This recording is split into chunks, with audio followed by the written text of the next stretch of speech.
À la fin de l'année 2019, je décide avec mon épouse et ma fille de quitter Paris définitivement et de faire l'acquisition d'une maison à Nevers. Donc maintenant je suis neversois à 100%, j'ai mon activité à Nevers et je m'en porte très bien. Eh bien mon histoire avec le Civim de Nevers, c'est que j'ai participé dès la première édition du Civim en tant qu'exposant, puisqu'on présentait nos premières solutions drone à cette occasion. Donc à ce titre, je fais partie du canal historique du Civim. On n'a qu'à se féliciter de notre participation. On a même participé au Civim à Shawinigan au Canada et nous sommes encore heureux cette année d'y participer. On va présenter des choses un petit peu différentes cette année parce qu'on ne va pas toujours présenter les mêmes produits. Là, on va présenter une extension de notre activité drone qui est une extension terrestre. C'est-à-dire que nos drones qui sont capables de faire de la vidéoprotection maintenant sont accompagnés par une nouvelle génération de caméras de vidéoprotection pour les villes, mais aussi de caméras piétons pour les forces de police, pour les forces de sécurité.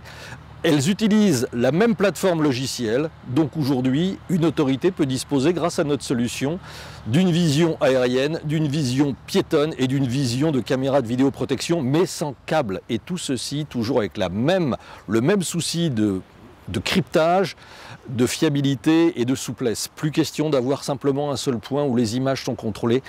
Tous les gens qui ont accès à l'application elles-mêmes bien sécurisées, bien verrouillées, où qu'ils soient sur la planète ou dans leur véhicule ou à leur domicile, peuvent voir ce qu'il se passe dans leur ville. Ça, c'est un des véritables progrès.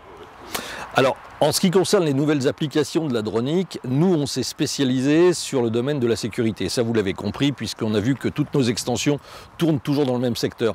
Aujourd'hui, on va demander aux drones, même si c'est quelque chose d'un petit peu inhabituel pour les forces de sécurité en France, ce sont des choses qui sont déjà assimilées dans beaucoup d'autres pays. Je ne veux pas parler uniquement de la Chine ou du Japon, de la Nouvelle-Zélande ou de l'Australie, mais on a aujourd'hui des drones pour la surveillance, pour s'adresser aux foules, non pas des jouets achetés, je dirais, sur l'étagère dans un grand magasin, mais de véritables machines professionnelles.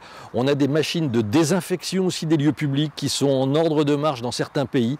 Avec la crise du Covid, bien évidemment, c'est quelque chose c'est une actualité brûlante.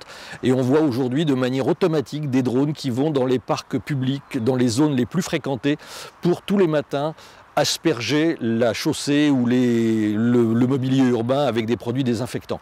Alors ce n'est pas encore rentré dans nos mœurs, ça viendra peut-être, mais nous on ne désespère pas.